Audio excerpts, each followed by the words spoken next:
복된 소식 아름다운 소리 AM 1590kHz 시카고 기독교 방송입니다.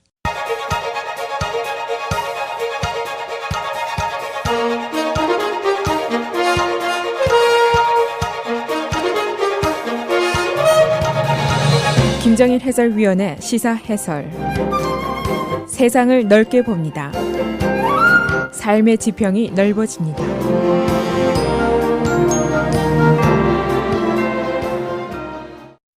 미국의 최대 기독교 교단인 복음주의, 이 교단에 소속이 된 한 잡지의 사설이 며칠째 큰 소용돌이를 일으키고 있습니다. Christianity Today라는 잡지인데 이 사설의 제목이 트럼프를 제거해야 한다.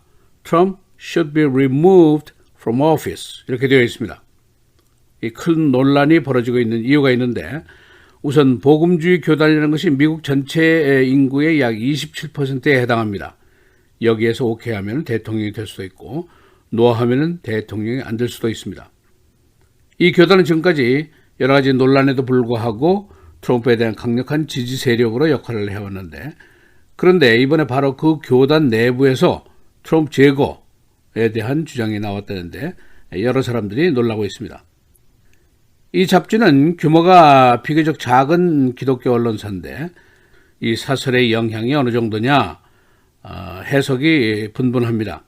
우선 영향이 별로 없을 것이다, 별게 아니다 하는 의견이 있고 또 다른 쪽에서는 복음주의 교단 내에 내매 금이 갔다 또는 이 문제가 앞으로 분수령이 될 것이다 그런 예상도 있습니다. 이 사설이 지난 목요일에 게재가 됐는데 그 이후에 목, 금, 토, 일 어제 썬데이 아침 시사 프로그램에까지 아주 중요한 뉴스로 계속 등장을 하고 있습니다. 같은 크리스찬이지만은 문화권에 따라서 성격이나 그 행동 규범이 크게 다른 것은 우리가 잘 아는 일입니다. 백인, 남부, 복음주의, 에반젤리컬 교단은 낙태, 동성애, 기후변화 이런 소셜 문제부터 시작을 해서 시리아, 커드, 제루살렘 대사관 이전 문제까지 국제 문제까지 현실 참여 의견을 활발하게 내놓는 그룹입니다. 또 그런가 하면 흑인교회에서는 전통적으로 민권 문제, 인권 문제에 대해서 투쟁적이고 또 그런가 하면 한인 이민교회는 교리적인 신앙 지도에 중점을 두고 비현실적인 태도를 견지해 오고 있습니다. 어느 것이 옳은 것인지 그런 것인지 정답을 낼 수는 없는 일입니다. 그러나 현실적인 태도에 따라서 교회의 역할이 크게 다른 것은 사실입니다. 그래서 오늘은 Christianity Today의 사설 내용은 어떤 것인지, 이로 인해서 벌어지는 논란은 어떤 것인지, 또 문화권에 따른 교회의 역할의 차이는 어떤 것인지 알아보겠습니다. 이 잡지의 사설이 게재한 내용은 한마디로 트럼프를 권좌해서 몰아내라 하는 것입니다. 트럼프가 총체적으로 부도덕한 인격, immoral character를 갖고 있기 때문이다 라고 이유를 대고 있는데 이것 때문에 우리가 처한 도덕적인, 정치적인 위험에 균형을 잡을 수가 없기 때문이다. 구체적으로 그 이유를 대고 있습니다. 이 비교적 작은 규모의 잡지가 게재한 한 장의 사설이 일파만파를 일으키면서 지난주 내내 큰 논란을 야기했습니다. 이 잡지는 시카고에 있는 위튼 칼리지 부근에 사무실이 있고 편집 요원 50명 정도, 발행부수 12만 부, 온라인 구독자가 한 3,400만 명 정도 되는 비교적 작은 규모의 기독교계 언론사입니다. 곧 은퇴하는 편집장 마크 갤리가 트럼프를 도덕적으로 혼란스러운 인간의 대표적인 예다라고 혹평을 했습니다. 이 잡지는 지금 트럼프의 강력한 지지자인 프랭클린 그램의 아버지인 빌리 그램이 1956년도에 창간한 잡지입니다. 강력한 트럼프의 지지 세력인 미 복음주의 교단 내에서는 이런 사실이 등장했다는 것을 일종의 반란 행위로 볼 수도 있습니다. 화이트하우스와 기존의 교단 리더들은 대수롭지 않다라고 이 사실을 폄하했습니다만 또 다른 주요 언론들은 다른 데로 아닌 복음주의 교단 내에 이런 새로운 의견이 등장했으니까 내맥 균열이 아닌가라고 촉각을 세우고 있습니다. 미국의 복음주의 교단은 전체 인구의 27% 정도, 크리스천 전체가 한 70% 됩니다. 캐톨릭이 22%니까 복음주의 교단의 세력이 대단한 것입니다.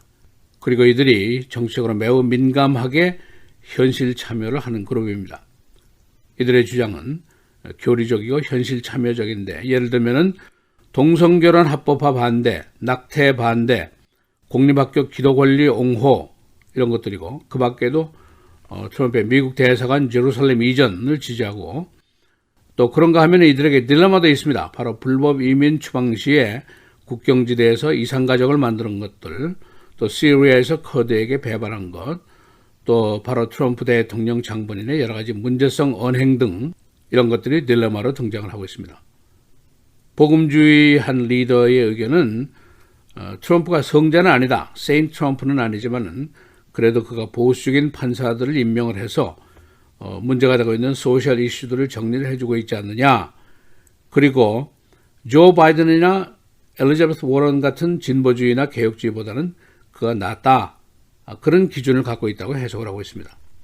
즉 백인 복음주의 그룹에서는 현실 사회와의 싸움을 벌이고 있다. cultural war를 하고 있다 하는 식으로 이 상황을 인식을 하고 있습니다. 이 트럼프 입장에서는 이번 현상이 촉발제가 돼서 복음주의 교단 내에서 반란표가 더 나오지 않을까 하는 걱정을 하고 있습니다만은 그러나 이미 그가 뱉은 말들은 더 주워 담을 수가 없습니다. 예를 들면 트럼프 대통령이 미시간주 출신인 작고한 하원 의원 존 덴지를 욕하면서 그가 지옥에서 지금 올라다보고 있을 것이다 라고 얘기를 했습니다. Looking up from hell 이라고까지 얘기를 했습니다. 이 덴젤 의원은 살아있을 때에 트럼프를 전능하다라고 비난한 적이 있었습니다. 이에 대한 복수국으로 사자에 대해서 지옥 운운하는 얘기까지 했습니다. 근데 이제 그 밖에 그의 막말은 뭐 셀 수도 없이 많이 있습니다. 텔레비전 프로그램에 나와서 실언을 해서 그 여성 편력 문제를 공개를 한 것을 비롯해서 전쟁 영웅에게 포로가 됐던 주제에 하고 핀잔을 줬던 적도 있고 UN 발표를 한 환경문제 액티비스트 10대 여성에게 욕을 한 적도 있고 또 국기 경례를 안 한 운동선수에게 son of a bitch라고 욕을 한 적도 있습니다. 이 사설은 바로 이런 그의 모습을 도덕적, 윤리적으로 타락한 인간으로 치부를 하고 있습니다.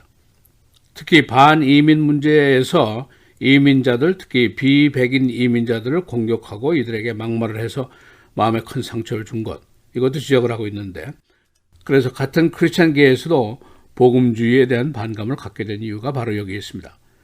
예를 들어서 CNN의 유명한 앵커맨인 단 레몬이 프랭클린 그램 목사와의 인터뷰 중에 그가 트럼프를 계속 옹호하는 발언을 하니까 나도 유년주일학교부터 교회 다닌 사람인데 당신 같은 목사는 처음 봤소 라고 공개적으로 핀잔을 준 장면은 유명한 일화입니다. 그러니까 백인 복음주의 교단은 거의 전 분야에 걸친 사회 현상에 대해서 적극적으로 개입을 합니다. 그리고 선거에 적극적으로 참여를 합니다. 그런가 하면 흑인교회는 전통적으로 민권, 옹호를 위해서 개입을 하고 바로 락퀸 맥다널 사건 재판 시에 대규모 시위를 준비했던 것도 흑인교회가 주도한 것입니다. 그런가 하면 한인 이민교회들은 이민 초기에 교회가 공항 픽업부터 시작해서 아파트먼트 얻어주기, 잡 잡아주기 이런 소셜 서비스 역할을 교회가 열성적으로 한 적이 과거에 있습니다. 그러나 이민 반세기가 지나면서 지금 이런 모습은 없어졌습니다. 전통적으로 한국 교회는 현실 참여에 미온적이고 그 역할을 제한해 왔습니다. 최근에 한국의 모습은 좀 다른 현상을 가지고 있습니다만은 그래서 교회 일부에서는 이것을 한국 교회 전통에 따른 종교 분리주의다라고 해석을 하고 있습니다. 그러나 또 다른 일부에서는 한인 이민 사회 리더들이 현실 문제에 대한 인식 부족 때문이다라고 얘기를 하기도 합니다. 여하튼 여기서 옳고 그름의 정답을 찾을 수는 없습니다. 이건 우리 전통이고 우리 식이다라고 하면은 반론의 여지는 없어집니다. 그러나 주류 사회는 비백인, 이민, 소수계 그룹을 피보호계층 protected class 또는 소외그룹 underrepresented group으로 분류를 합니다. 그리고 법적으로 사회적으로 보호하고 옹호하려는 여러 가지 정책을 펴고 있습니다. 그러나 주류사회의 이런 지원에도 불구하고 정작 당사자인 우리, 즉 나그네 그룹이고 억압받는 그룹, oppressed 그룹의 한인 커뮤니티에서는 별로 관심도 없고 반응도 없습니다. 그러니까 커뮤니티 전체 분위기가 이 문제에 대해서 절실하지 않으니까 그냥 가면 안전한 것이고 별 말썽을 빚을 여지도 없어지게 됩니다. 그러나 이것이 교회 리더 그룹의 무능 때문이 아닌지 또는 이해 부족 때문이 아닌지 한번 질문이라도 해봄직합니다. 시사해설 김재일입니다.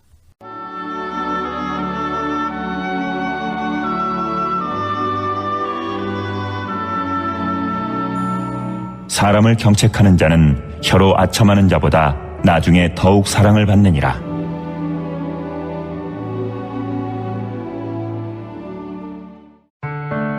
미디어를 통한 세계 선교를 꿈꾸는 KCBS.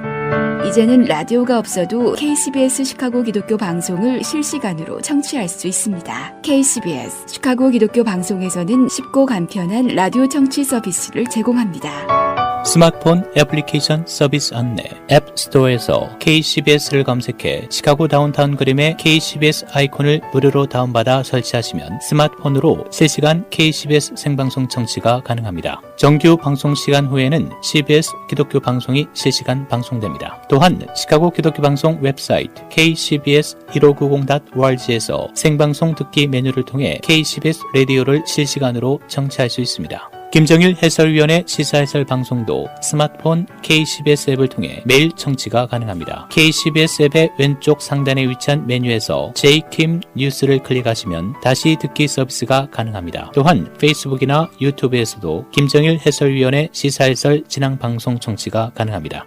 KCBS 실시간 청취 서비스에 관한 자세한 사항은 시카고 기독교 방송 전화 847-583-영원구원 583-영원구원번으로 문의하시기 바랍니다.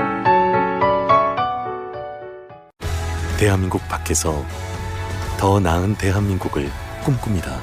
재외선거 신고 신청으로 당신의 마음을 표현하세요. 제21대 국회의원 재외선거 지금 신고 신청하세요. 아름다운 선거, 행복한 대한민국 중앙선거관리위원회.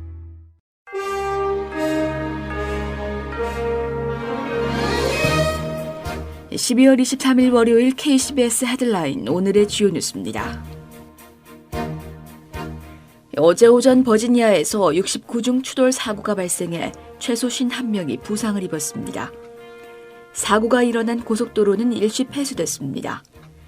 어제 오전 7시 51분경 버지니아 요크 카운티 소재 64번 주간 고속도로에서 차량 69대가 연쇄 추돌하는 사고가 발생했습니다.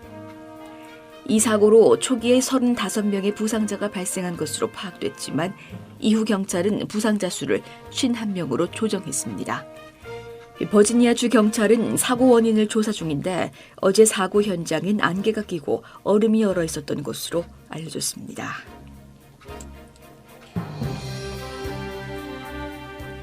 사우디아라비아 법원은 오늘 지난해 터키 이스탄불 주재 사우디 영사관에서 미국 체류 사우디 언론인 자말 카쇼기를 무단 살해한 혐의로 기소된 사우디 기관원 5명에게 사형을 선고했습니다. 나머지 3명의 피고인은 합계 24년의 징역형에 처해졌다고 현지 언론은 전했습니다. 오늘 형이 선고된 8명을 포함한 피고인 11명 전원은 기소 당시부터 이름이 밝혀지지 않았습니다. 한편 CIA는 빈살만 왕세자가 적극적으로 카쇼기 살해에 개입한 것을 보고 이런 내용의 보고서를 작성했었으나 트럼프 대통령이 이를 무시했다고 언론은 보도했습니다.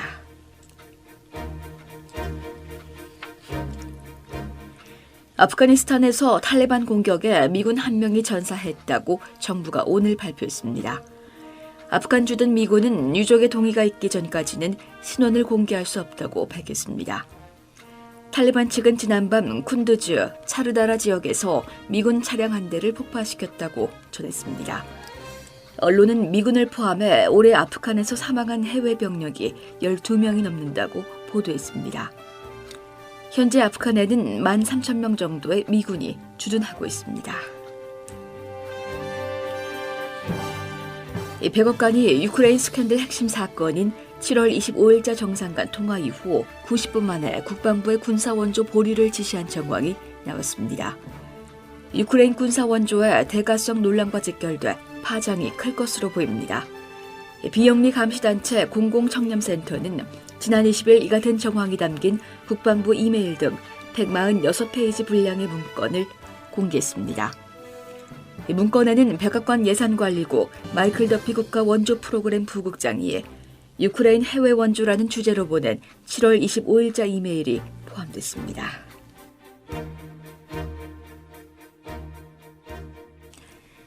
가족 친지들의 추모식 모임에서 총격 사건이 일어나 13명이 부상을 입었습니다. 어제 잉글우드 지역의 한 주택에서 금년 4월에 숨진 22세 남성의 추모 모임에서 총격 사건이 일어나 현장에 있던 가족 친지 중 13명이 총상을 입었습니다. 피해자는 16살에서 48살이며 가해자는 체포됐습니다. 웨스트 라저스 팍에서 어린이들이 탄 칼제킹이 있었습니다. 어제 오전 11시 20분경 3100대 웨스트 디반에서 길에 주차해 있던 SUV가 칼제킹 됐는데 이 안에는 4살, 9살 등 어린이 3명이 타고 있었습니다. 용의자 4명은 체포됐고 1명은 도주했습니다. 시카고 베어스가 어제 캔자스시티 칩스에게 26대 3으로 참패했습니다. 베어스는 어제 공수에서 모두 졸전을 펼치면서 팬들을 실망시켰는데 이미 플레이오프에서는 탈락한 상태입니다. 금년 시즌 전적은 7승 8패입니다. 날씨입니다. 오늘은 오전 한때 구름 많겠지만 대체로 맑은 날씨 예상됩니다. 기온은 최고 50도대까지 오르겠습니다. 오늘 낮 최고 50도, 밤 최저 31도. 올해 크리스마스는 온화한 날씨가 예상됩니다. 크리스마스 이브인 내일은 대체로 흐린 가운데 기온은 오늘과 비슷하겠고 낮 최고 50도, 밤 최저 38도. 크리스마스 데이인 수요일은 대체로 맑은 가운데 기온은 더 오르겠습니다. 낮 최고 53도, 밤 최저 45도. 목요일도 맑은 날씨 이어지겠고 낮 기온은 전날보다 더 높겠습니다. 낮 최고 55도, 밤 최저 36도입니다.